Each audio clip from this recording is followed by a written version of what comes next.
Despite the big wins in the courts, conservatives are actually really struggling with disillusionment right now.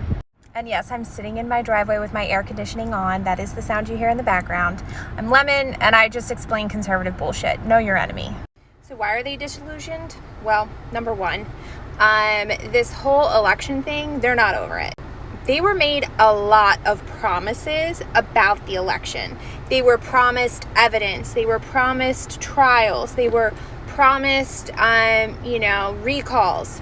None of that has really happened. In fact, all of their court cases were thrown out. No real evidence showed up. And despite the documentary, 2,000 Mules or something like that, again, they keep making a lot of claims, their leaders, but no evidence or follow through happened.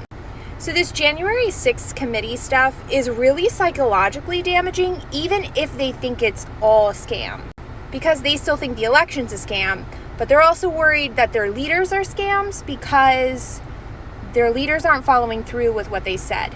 This is partly why Trump has lost a lot of support within the party. It's because of those claims that he wasn't able to follow through on.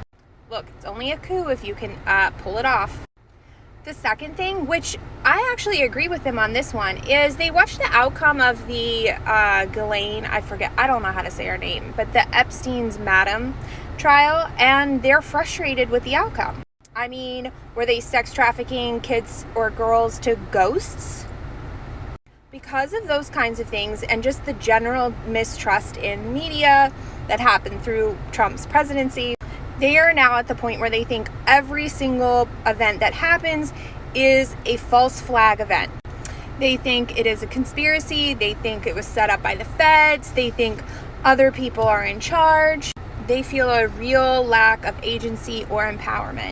Unfortunately, this doesn't result in empathy. It just results in growing resentment and outbursts of violence.